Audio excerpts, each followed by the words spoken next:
apapun kata penonton, penari harus tetap tenang. Soalnya adik saya pulang dari Sulawesi dulu, jadi dia warnakan rambutnya, dia tanya saya, "Kak, rambut saya bagus apa enggak?" Saya bilang bagus, warna merah gitu. Ya Aku sama. karena dia bilang langka, ya tambahkan dia 5.000 gitu. Oh gitu. Aslinya berapa? Aslinya 10.000. Oh, aslinya 10.000. Kalau model begini jadinya 5.000. 15 Pak. Ya, Ya, tambahin 15. 5.000 gitu. Tukang potong rambutnya hampir tidak sadarkan diri. Jadi kalau saya nyebutnya ini adalah 01 gitu ya. Ah. Jadi ini kosong, di belakang 1 gitu. Oh, gitu. Iya, jadi dia bilang,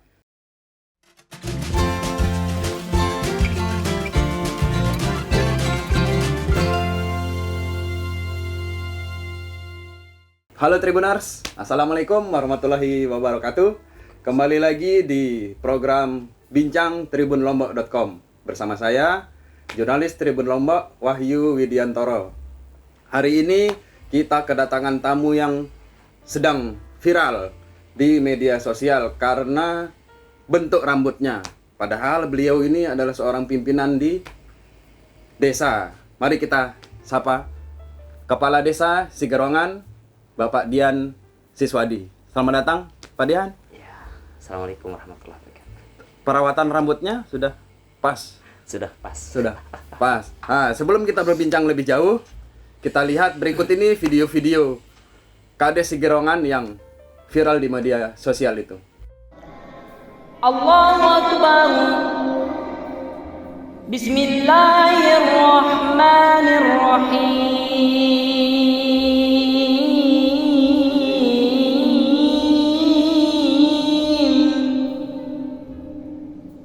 Baik Tribuners, kita sapa Pak Dian hari ini. Pak Dian, bagaimana kabarnya? Alhamdulillah baik, Mas Wahyu. Ya, ada kesulitan enggak pas ke kantor Tribun tadi sama rambutnya? Tidak ada, Mas Wahyu. Jadi nyaman-nyaman saja. Oh, nyaman ya. Pak Dian ini sudah tahu enggak kalau Pak Dian ini viral gitu karena rambutnya itu? Iya, tahu. Gitu. Awalnya ini punya pikiran untuk bikin model rambut kayak gitu dari mana sih idenya nih, Pak Dian? Yang pertama, jadi ada inspirasi tersendiri juga ya. Jadi ada inspirasi dari Ketua AKAD Kabupaten Lombok Barat. Jadi beliau kepala desa juga. Jadi rambutnya sama berwarna-warni juga, tapi tetap berprestasi.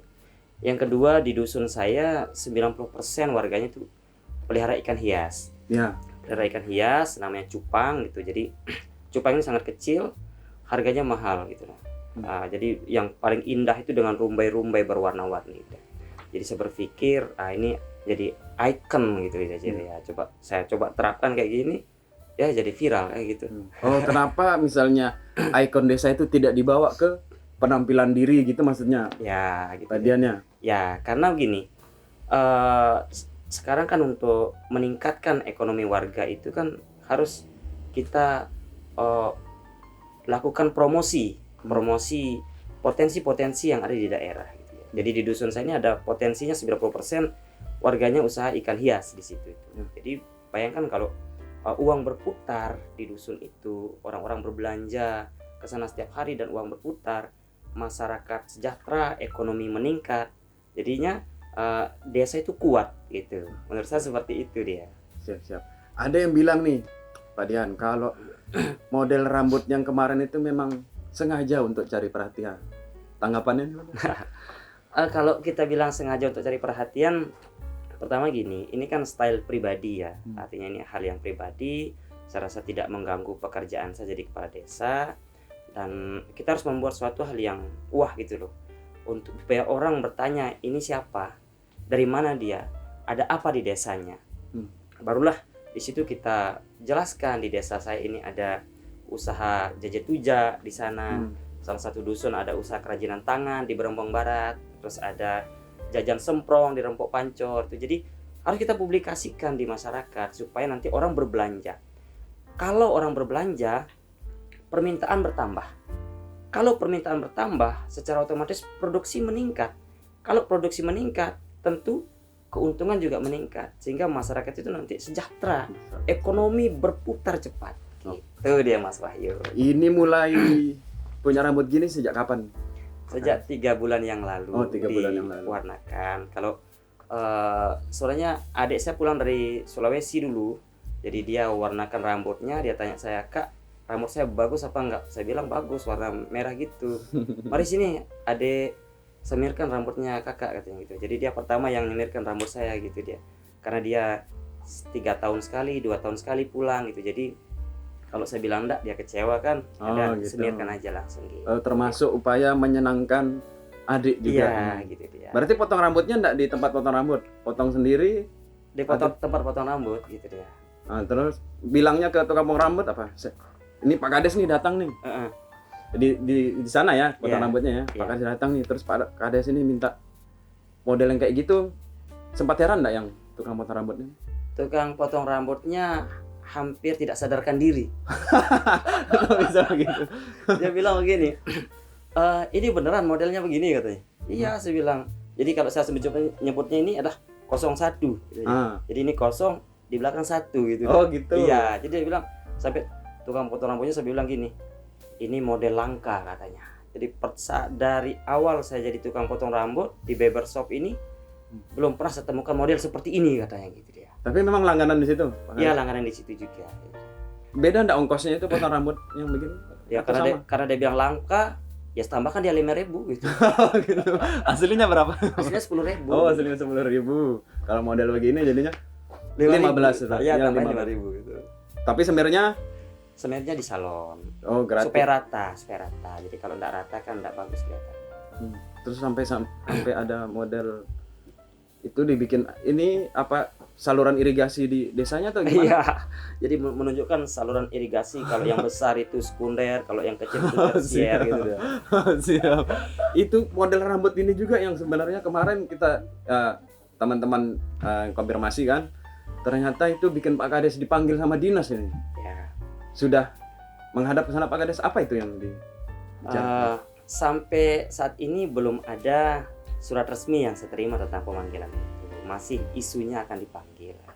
Tetapi dasar pemanggilannya saya rasa tidak ada, karena tidak ada regulasi ataupun peraturan yang mengatur tentang rambut kepala desa, jenggot kepala desa, kumis kepala desa.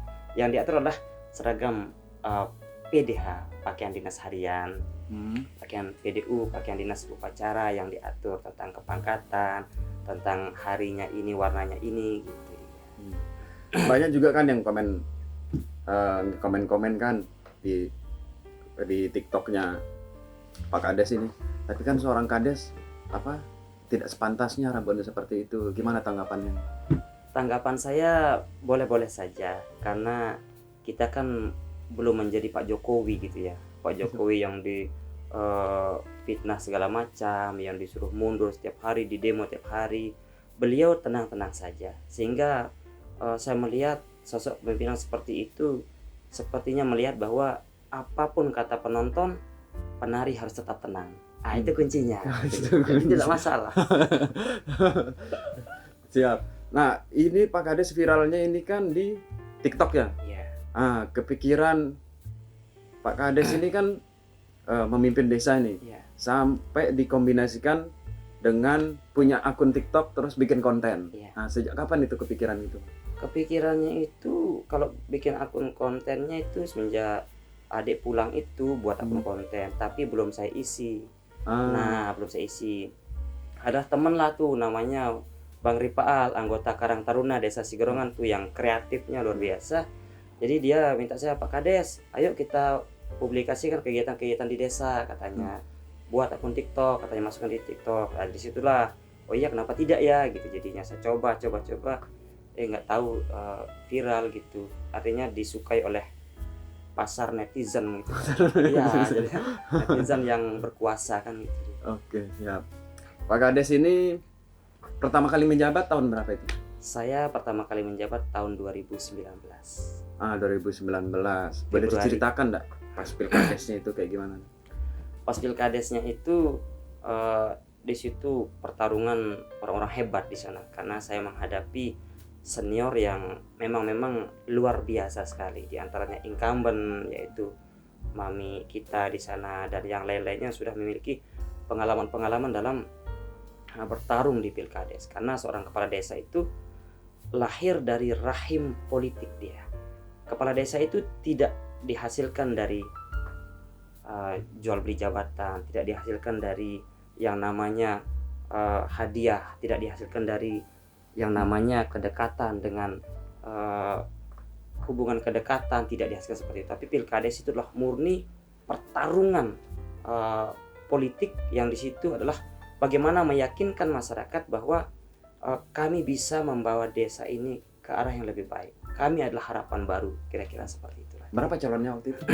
Calonnya 5 orang. 5 orang. Iya, Itu satu putaran langsung. satu putaran langsung. Berapa dulu suaranya? Saya 1.500 dengan selisih suara 713 dengan incumbent. Yang nomor 2 itu ya. Ya, betul. Dulu Pak Kades ini memang, Pak Dian ini ada dari silsilah keluarganya memang ada yang birokrat atau memang sendirinya Pak Dian ini yang langsung Kades. Dulu ada Nini ya, Nini namanya tuh, jadi Keliang bahasanya dulu. Kalau Keliang itu sekarang itu adalah kepala dusun gitu dia. Ya, Terus memang ibu juga kan jadi perangkat desa atau staf desa dulu di kantor desa gitu dia. sampai kepikiran apa dulu? Saya ini mau jadi Kades, mau apa? Inspirasinya dari mana? Kenapa saya harus jadi Kades gitu? Seorang Pak Dian. Ya, sebenarnya saya wirausaha gitu. Jadi Hmm. wirausaha saya punya usaha bengkel las dulu. Jadi pembuatan kanopi, pagar, pembuatan yang namanya trali dan segala jenis olah besi, seni olah besi. Terus saya juga punya usaha rongsokan dulu, barang bekas gitu ya. Beli-beli barang bekas, kita sortir, kita bersihkan dan kita pisah-pisahkan, pilah-pilah sesuai jenis-jenisnya. Dari umur berapa itu Pak? Dari tahun 2013. 2013. Ya, saya lakukan usaha itu. Alhamdulillah, terus berjalan, ada momen Pilkades. Jadi karena tidak ada calon yang lain dari dusun saya dipanggil dan disampaikan ke masyarakat untuk dicalonkan jadi kepala desa. Sebelum kita lanjut ke pertarungan, berapa sih penghasilannya itu Pak Kades? Mohon maaf yang rongsokan yang kayak tadi itu. Rongsokan bagus dia penghasilannya. Kalau tergantung dari semangatnya kita kerja. Kalau bisa misalnya 3 ton saja kita cari dalam seminggu, penjualan 3 ton itu kalikan 2.000 saja, keuntungan itu udah berapa? 3 kali 2 udah berapa? Udah 6 juta. Iya. Itu dia. Itu keuntungan sudah itu. Ya, seminggu itu 6 juta kita bisa lihat uang berputar itu gitu. Sampai kepikiran nyalon Kades. Modal kampanyenya dari situ juga nggak? Kalau modal ya.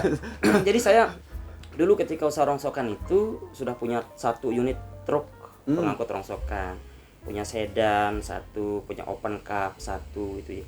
Karena kita dicalonkan jadi kepala desa, ya kita lelang-lelang semua untuk cetak banner gitu kan, gitu. untuk konsumsi pertemuan-pertemuan dan kegiatan-kegiatan yang lain yang sifatnya memperkenalkan kita, karena kita ini adalah pendatang baru, tidak pernah dikenal di masyarakat dalam pertarungan demokrasi seperti itu. Sampai jadi hasilnya usaha yang rongsokan tadi dipakai untuk modal Pilkades. Modal Pilkades. Balik ke belakang lagi nih Pak Kades. SD-nya dulu di mana Pak Kades? Saya SD-nya di SD 3 Bertais. Oh, di Mataram. Berarti masa kecilnya dihabiskan di mana nih Pak Kades? Dihabiskan di Mataram dulu. Karena masa kecil itu tinggal di Ibu Tiri. Ya, terus SMP saya pertama di SMP 1 Narmada dulu. Lalu pindah ke SMP 7 Narmada di dekat rumah. Lalu SMA, dulu namanya SMA 2 Narmada, sekarang menjadi SMU 1 Lingsar. Terus setelah itu saya ke Kalimantan. Ke Kalimantan di Samarinda. Jadi saya tinggal di rumah paman. Di situ saya belajar bekerja tentang ikan hias, karena dia punya toko ikan hias namanya Lauhan 88 namanya di situ itu, buat akuarium segala macam ikan hias air tawar, air laut itu. Lalu pulang dari Kalimantan, saya ke Jakarta Utara di Tanjung Priuk, tinggal sama bibi di sana, usaha toko di situ itu. Lalu pulang ke Lombok gitu. Pulang ke Lombok, akhirnya ada program kuliah Hidmatul Ma'had namanya. Oh, gitu. Program kuliah Hidmatul Ma'had di Pondok Pesantren Madinatul Najah, Tangerang, Ciputat, Banten. Jadi di sana itu kita kuliah sambil berkhidmat ke pesantren. Itu S1-nya ya? Ya, di situ S1 kita selesai S1, saya tidak buang-buang waktu, saya lanjutkan S2 di sana itu. Oh, langsung di Mahat yang tadi. Iya, Mahat yang tadi, karena kan ada kerjasama juga dengan universitas tadi itu. Jurusannya apa itu, Pak Kades? Kalau S1-nya Sarjana Pendidikan Islam di Sekolah Tinggi Agama Islam Bina Madani. Kalau S2-nya Sekolah Tinggi Ilmu Manajemen Mitra Indonesia, manajemen. Berarti ada jeda gitu Pak Kades ya, dari lulus SMA ke kuliah itu? Jauh jedanya gitu dah. Berapa tahun itu? Sekitar berapa tahun ya? 2003 sampai 2006 lah gitu. Ya. Berarti memang nggak langsung, nggak ada kepikiran kuliah juga waktu itu? Iya, karena kan sambil berjalan aja kayaknya kehidupan ini saya lihat gitu dia mengantarkan kita kuliah di Jakarta gitu ya. Tapi sudah belajar budidaya tadi itu memang karena niatnya mau balik usaha di desanya lagi Ya. atau gimana waktu itu Pak Kades? Sampai akhirnya ternyata nasibnya malah kuliah gitu kan? Iya, sempat waktu itu pulang buat akuarium, jual di pasar Narmada, pajang di situ. Tapi karena belum booming ikan cupang ini nggak laku gitu dia. Belum booming. Akhirnya disuruh ke Jakarta kuliah. Pulang dari Jakarta kerja di salah satu minimarket. Saya menjadi supervisor di sana, membawahi 15 orang karyawan gitu. Setelah itu karena istri saya sesar almarhumah, jadi istri saya meninggal sekitar 5 bulan yang lalu. Jadi sesar dia, jadi saya resign dari situ. Jadi, makanya usaha sendiri akhirnya. Balik terus mulai yang rongsokannya yang setelah balik selesai kuliah itu. Selesai dari kerja di supermarket. Oh gitu. Ya, selesai jadi supervisor sekitar tahun 2014-15 lah. Saya ini tahun 2014 lah kira-kira selesai di supervisor, baru saya tekuni usaha barang bekas dan bengkel lah situ dia. Ada kepikiran nggak waktu itu misalnya ngajar kah atau apa, karena Pak Kades ini magister gitu lulusan? Karena sudah mungkin nyaman di dunia usaha ya. Jadi kalau usaha itu kita lihat ada tawaran proyek ini, pengelasan ini, pembuatan ini berani berapa gitu. Jadi kita hitung secara detail. Setelah kita hitung secara detail, bahan-bahannya kita hitung secara detail, apa saja bahannya dari gambar yang kita dikasih. Setelah kita hitung bahannya dari gambar itu, baru kita tentukan berapa hari kita akan kerjakan ini. Saya bisa mengerjakan selama 1 minggu. Selama 1 minggu itu berapa kos untuk tukang. Kos untuk tukang itu sekian. Baru kita berbicara mau keuntungan berapa. Digabunglah harga bahan-bahan, ongkos tukang, dan keuntungan jadi berapa puluh juta. Baru kita sampaikan biayanya sekian puluh juta. Ketika deal kita kerjakan gitu. Jadi saya turun langsung mengerjakannya gitu dia. Sampai akhirnya terus ada pilkades itu. Iya, sampai akhirnya ada pilkades itu. Waktu itu nyalon apa dicalonkan? Dicalonkan oleh masyarakat. Kok mau gitu dia, Pak Kades? Karena mungkin karena kita terbiasa berkhidmat sih. Jadi kita di pondok pesantren kan berkhidmat juga gitu di situ itu. Jadi kenapa tidak? Karena restu dari tokoh-tokoh masyarakat dan masyarakat juga ketika kita adakan survei ataupun cek ombaknya kira-kira gimana nih gitu dia. Respon masyarakat ternyata positif nih gitu dia. Kalau positif baru kita kalkulasikan. Kira-kira di dusun ini tuh dapat suara berapa saya? Di dusun ini berapa? Di dusun ini berapa? Di dusun ini berapa? Di dusun berapa? Kita kalkulasikan, adakan survei. Setelah kita survei nanti kita samakan dengan hasilnya. Oh begitu. Iya. Jadi waktu itu dicalonkan. Ya. Harapannya masyarakat waktu itu mencalonkan Pak Dian sebagai Cak Kades waktu itu apa? Ya, inginnya perubahan di desa. Ingin perubahan ke arah yang lebih baik gitu, dan sedikit demi sedikit sudah kita bisa tunaikan dengan program-program di desa.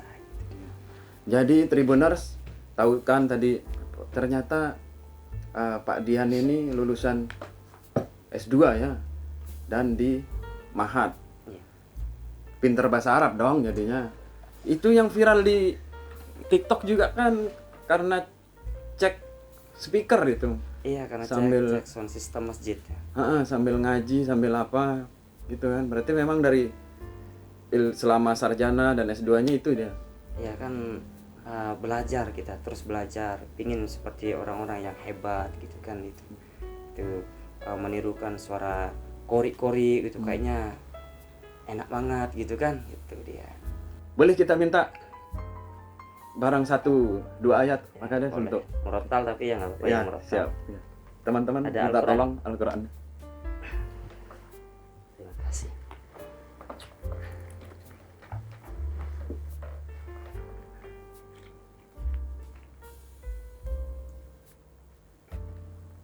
Mulai nih. Yuk, bisa.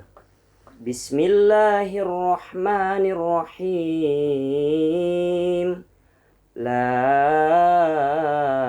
uqsimu bihadzal balad wa anta hillum bihadzal balad wa walidin wa ma walad laqad khalaqnal insana fi kabad ayahsabu an lan yaqdiru alaihi ahad yaqulu ahlaktu malan lubada ayahsabu an lam yarahu ahad alam naj'al lahu aynayn wa lisanan wa syafatain wa hadainahun najdain falaqtahamal aqabah wa ma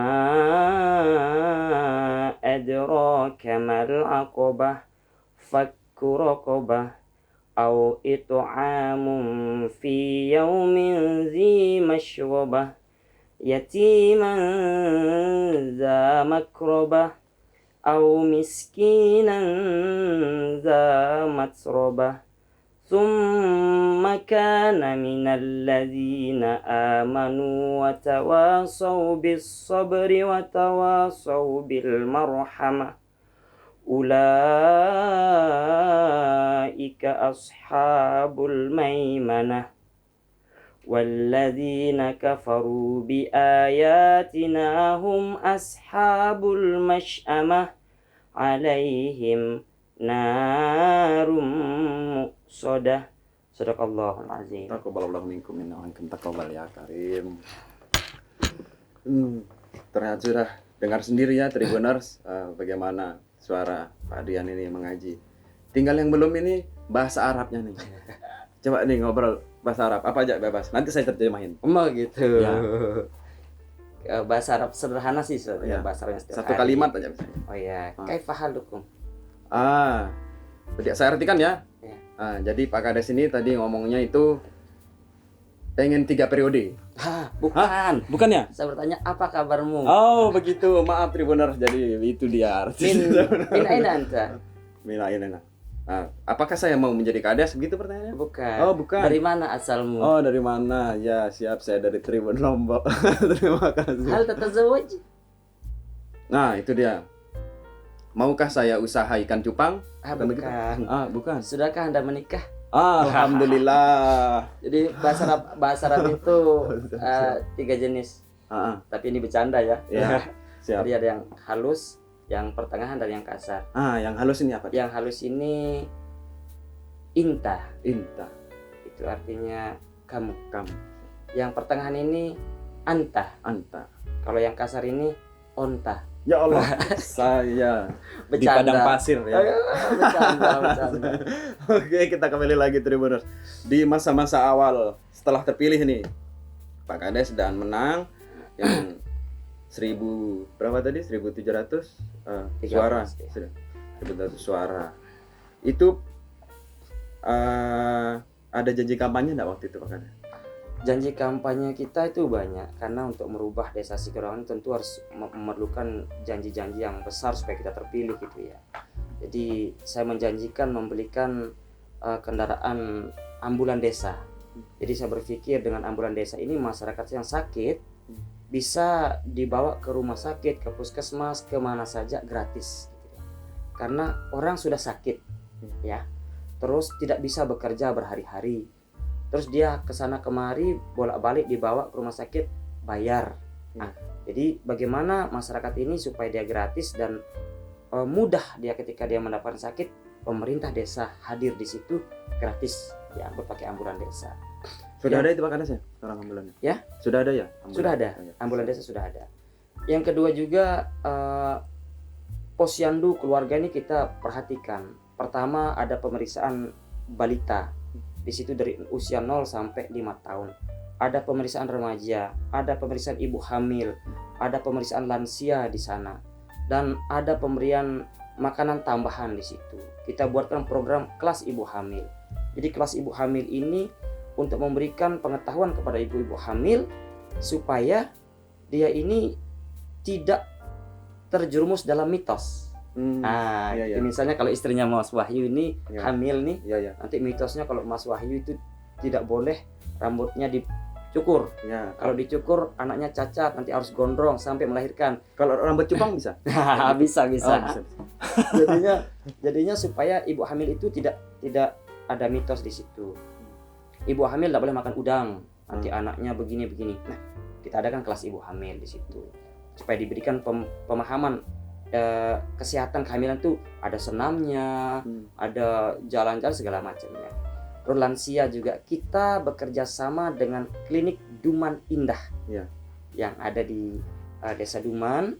Jadinya klinik itu kita bekerja sama di bidang pelayanan kesehatan. Itu direkturnya Mas Agus. Kerjasama kita dengan Desa Sigerongan bagi lansia-lansia yang miskin, yang rentan terhadap penyakit, tidak punya BPJS. Itu kita data jumlahnya berapa. Data jumlahnya berapa, lalu kita masukkan ke database, kita musyawarah desa dengan BPD, terus baru kita MOU, jangka waktunya, baru kita kerjasama dan layanan kesehatan bisa diberikan. Jadi hanya dengan membawa KTP, lansia-lansia kita itu gratis pengobatan. Itu dia. Dan juga ada juga pengangkutan sampah.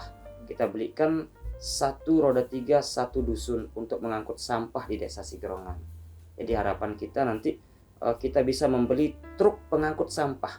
Karena harapan saya kalau truk pengangkut sampah ini ada, kita biasakan masyarakat ini memilah-milah sampahnya nanti tidak hanya mengangkut. Harapan kita 20% sampah itu diantar ke TPA. Jadi mudah-mudahan Yang desa sudah saya terpilah. ya, mudah-mudahan desa saya sebelum saya selesai menjabat ada kita punya truk pengangkut sampah. Itu dia. Sehingga seiring kita dengan program pemerintah provinsi yakni Zero Waste. Oke, siap. Tadi kan ada ambulan gratis, terus iya. ada klinik yang di Iya. desa sebelah. Iya. Sebenarnya Desa Sigerongan ini di sebelah mana sih tempatnya? Apakah jauh dari fasilitas kesehatan yang standar itu, agak misalnya puskesmas kah Iya. atau apa, atau seperti apa Pak Kades? Di Desa Sigerongan ada Puskesmas Sigerongan. Itu dia. Tetapi kan yang bagi yang punya BPJS itu sudah tercover dia di Puskesmas. Oh, bisa ke sana. Ya. Tapi bagaimana kalau lansia? Kan tidak tercover. Kita tidak bisa bekerja sama dengan Puskesmas karena mungkin regulasi dan lain sebagainya. Kita bisa bekerja sama dengan klinik. Jadinya intinya sama saja pelayanannya, yang penting pelayanan saya bagus, masyarakat saya dilayani. Itu dia.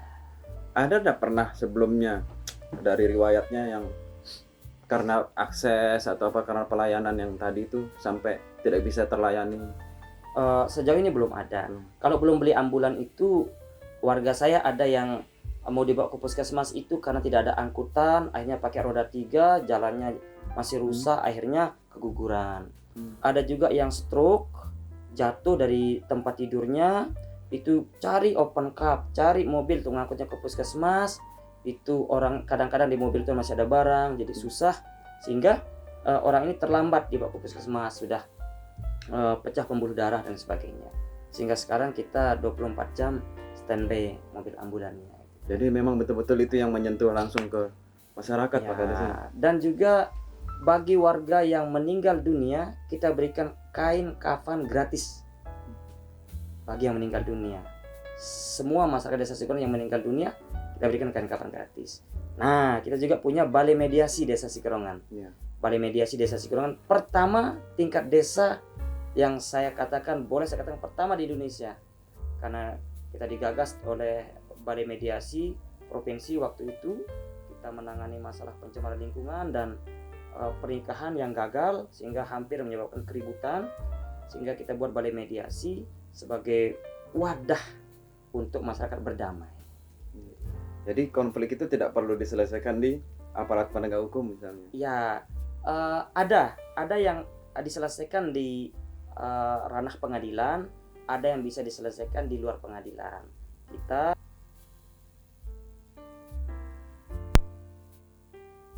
ada ruang yang diberikan oleh undang-undang, yakni restoratif justice, sesuai dengan moto Bapak Kapolri, yakni presisi. Itu dia. Ada nggak pernah ketemu pengaduan yang misalnya yang konflik itu yang aneh-aneh gitu, Pak Kades? Ada lucu gitu. Ada juga sih, tapi kan semua file-file dokumen dan cerita-cerita hanya mediator gitu. yang boleh tahu, karena kan tidak boleh kita ceritakan pernah terjadi begini nanti kan itu sifatnya private gitu ya. Gitu. Tapi rata-rata itu bisa diselesaikan dengan mediasi dan kekeluargaan tadi itu, Pak Kades? Ya, bisa diselesaikan dengan mediasi dengan kekeluargaan. Karena kalau ada yang one prestasi, kita persilahkan menempuh jalur lain. Karena kita ini yang kita tuju sebenarnya sasaran tipiring. Hal-hal yang sifatnya kecil itu tidak harus diselesaikan di pengadilan. Ada ruang diberikan oleh undang-undang, yakni balai mediasi. Misalnya kalau yang ngambil sendal di masjid macam-macam gitu, Pak Kades ya. Ya. Itu tadi yang bidang kesehatan, bidang Kamtibmas. Kalau yang pendidikannya apa nih? Yang pendidikannya kemarin kita ada hibah tanah sebanyak 20 are yang dihibahkan oleh masyarakat gitu. Jadi dia buat pesantren di sana itu selama saya menjabat. Selama saya menjabat juga ada kita buat satu gedung bangunan taman kanak-kanak, dananya dari dana desa. Kalau kita lihat kan kemarin makanya punya rambut seperti itu kan untuk menarik agar orang melirik juga, seperti dijelaskan tadi, potensi desanya. Tadi sudah disebut ikan cupang, ada segala macam. Boleh dijelaskan enggak ini Pak Dian, apa sih potensi desa Sigerongan ini? Ya. Potensi desa Sigerongan yang pertama mulai dari dusun Sigerongan juga. Yang pertama itu 90% masyarakatnya itu usahanya adalah jajan tujak. Itu jajan khas Lombok itu ya? Iya, jajan khas Sigerongan. Jadi karena setahu saya hanya di Sigerongan dibuat jajan tujak seperti itu. Dari bahan bakunya dari singkong, singkong terus parut atau dileburkan, ditumbuk-tumbuk caranya, terus dibuat cetak-cetakannya atau dijemur, dikeringkan, digoreng tanpa pengawet, tanpa pemanis buatan, dan itu bisa dipakai di segala macam acara-acara. Ya, terus yang kedua juga di Embung Pas Timur dan Embung Pas Barat itu sebagai lumbung perikanan di situ, ikan air tawar, ikan cupang, koi, koki, berbagai macam jenis ikan hias yang saya lihat ini sangat tangguh di musim pandemi. Jadi dihantam pandemi pun tetap dia berjalan ini. Jajet tuja dan ikan hias ini dia tetap berjalan. Maka dulu waktu peresmiannya kita undang Bupati Dandim 1606 Mataram, kita undang untuk meresmikan acara pasar ikan hias tersebut ya. Nah, di Brambang Barat juga ada kerajinan tangan di sana itu anyaman ketak. Dengan di Jati Mekar juga, dan tadi di Repok Pancor ada kue semprong. Jadi kue semprong itu kue yang bulat-bulat seperti rokok tapi agak besar gitu. Jadi dicetak di situ oleh masyarakat kami. Nah, tujuan saya juga itu adalah bukan hanya memviralkan pribadi, tidak. Karena kalau saya dari awal menjabat tetap pakai baju seperti ini. Mau viral tidak viral kita tetap bekerja juga, ya kan? Mau apapun itu kita tetap juga bekerja di masyarakat, melayani masyarakat. Nah, tujuan saya itu adalah supaya nanti masyarakat yang mengetahui tentang hal ini, dia mau datang ke desa Sigerongan. Begitu dia datang ke desa Sigerongan, mereka berbelanja. Setelah itu uang berputar di desa Sigerongan, ekonomi kuat, masyarakat sejahtera, angka kemiskinan bisa ditekan. Kalau masyarakat sejahtera, dia itu makan enak, stunting pun berkurang, itu dia. Sehingga program-program pemerintah pusat, ada Kementerian Dalam Negeri, Kementerian Keuangan, Kementerian Desa, di mana desa punya juga SDG Sustainable Development Goal, ada goal yang harus tercapai di situ. Jadi kita pastikan goal itu ada di masyarakat gitu dia. Sehingga nanti desa kita menjadi mandiri. Mandiri itu sudah harapan kita tidak ketergantungan lagi dengan dana desa dari pusat. Seandainya pusat menyetor dana desa ini, masyarakat saya itu sudah kuat dari segi ekonomi.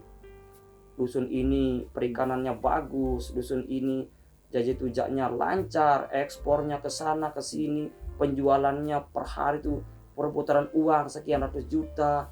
Jadinya walaupun terganggunya misalnya fiskal daerah dan lain sebagainya, itu tidak mengganggu ekonomi masyarakat. Nah, kalau sekarang kan kalau kita tidak promosikan, sedikit saja terganggunya fiskal daerah atau transfer ke daerah ke desa, itu mengganggu semua. Itu dia.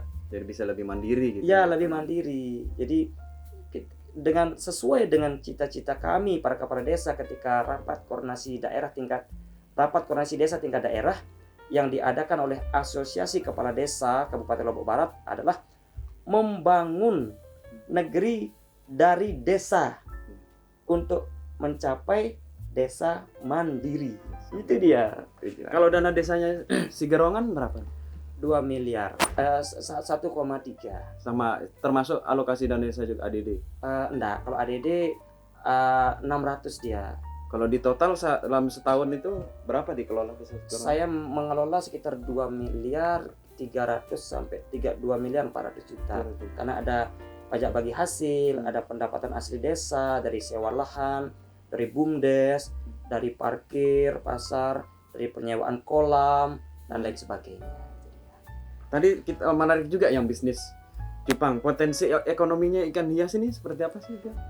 Potensi ekonomi ikan hias ini bagus, sudah merambah keluar daerah juga pengiriman-pengirimannya. Oh, ngirim keluar juga sekarang? Ya, masyarakat itu mengirim, ada ke Sumbawa, mengirimnya ke Sumbawa ikan-ikan yang bagus-bagus itu. Jadi bayangkan dalam 250 mili air itu, dan kalau harganya air gelas itu adalah Rp1.000, kalau ada ikan cupangnya di situ yang harga 300, maka harga airnya kan 300 jadinya. Iya. Itu dia. Jadi ya, jadi di desa kami ini di dusun Tembung Pas itu, jadi di situ harga air itu, air cupang yang ada cupangnya itu bagus gitu. Jadi kuat masyarakat nanti kalau ekonominya bagus gitu dia. Berarti kalau di BUMDesnya, Pak Kades? Kalau BUMDesnya ada usaha pertanian, ada usaha mart juga, ada penyewaan kendaraan, dan umum juga di situ. Ah, ini kan tadi banyak nih, kadang kan teman-temannya Pak Dian ini kan di daerah lain ataupun di sini kan banyak yang kepeleset atau yang soal pengelolaan dana desa. Nah, kalau dari Pak Dian sendiri ada nggak resepnya gimana sih mengelola dana desa, terus mengelola dana-dana lain tanpa penyelewengan? Ya, kalau saya pastikan pertama saya briefing semua. Tolong kelolakan saya dana desa sebaik mungkin. Koordinasi dengan inspektorat ketika apa yang akan kita kerjakan itu kelihatannya tidak lazim. Apa yang akan kita kerjakan kelihatannya berbeda dari perencanaan. Koordinasi dengan dinas PMD. Kita kira-kira seperti apa ini? Karena penting sekali kita koordinasi dengan dinas itu terkait dengan pemberdayaan dan lain sebagainya. Karena pengelolaan dana desa ini salah kita pengelolaan itu kita disuruh mengembalikan. Itu dia. Jadi saya bilang sama bendahara, sekdes dan semua TPK juga bahwa kelolakan saya dana desa sebaik mungkin, saya bilang itu kan dia. Itu seperti itu dia. Ada nggak yang secara khusus misalnya dari Pak Dian sendiri pencegahan korupsi yang di desa itu seperti apa? Metodenya misalnya ke staf-stafnya? Staf-stafnya saya bilang bahwa tidak semua pengeluaran laporan ke saya. Semua pembelanjaan laporan ke saya. Jadi supaya saya tahu apa yang dibelanjakan. Narik uang ke bank itu tujuan nariknya apa? Belanjanya untuk apa? Jadi di mana-mana barangnya, mana tempatnya digunakan. Seperti itu dia. Jadi harus tertib semuanya gitu. Ya, karena apa? Sehingga nanti kalau sudah bagus kita kelola, siapapun yang memeriksa silahkan. Itu dia. Kita persilahkan. Kalau bagus pengelolaan kita. Ini sudah jalan berapa tahun ini Pak Kades? Jalan 3 Ya, Pak. tahun setengahan lah. Berarti kalau menurut rencana mau 3 periode atau ikut yang 9 tahun itu? Kita berikan berjalan sesuai air mengalir aja. Seperti itu dia. Nah, selama menjabat ini Pak Kades, pernah nggak menerima pengaduan dari masyarakat yang menurut Pak Kades itu agak nyeleneh atau apa begitu? Pengaduan ya. Apalah ada. gitu? Ada sih gitu dia. Apa aja nih misalnya nih? Lupa saya pengaduan dia. Bisa ditelepon malam-malam misalkan, oh Pak Kades ini saya nggak bisa pulang nih, saya ditutupin sama istri saya misalnya kayak gitu kan. Jadi pengaduan tuh kadang-kadang kalau malam itu mungkin ada orang sakit gitu ya, satu, terus ada orang berkelahi, biasanya seperti itu dia yang banyak, mungkin dalam pengaruh alkohol dan sebagainya, siapa tahu dia itu masih senang seperti itu kan gitu dia. Jadi diantaranya hal yang seperti itulah gitu. Termasuk yang mengadu soal rambut ini ada nggak? Nggak ada. Jadi tanggapannya masyarakat apa nih? Tanggapannya masyarakat Setelah punya rambut Kades saya ini kok rambutnya begitu? karena saya kan selalu ikutlah sama masyarakat di acara begawe di dusun saya, nyongkolan, acara keagamaan pun kita ikut. Jadi sudah terbiasa melihat itulah. Jadi, ya, palingan dia bercanda, lah bagus bulu dia kan.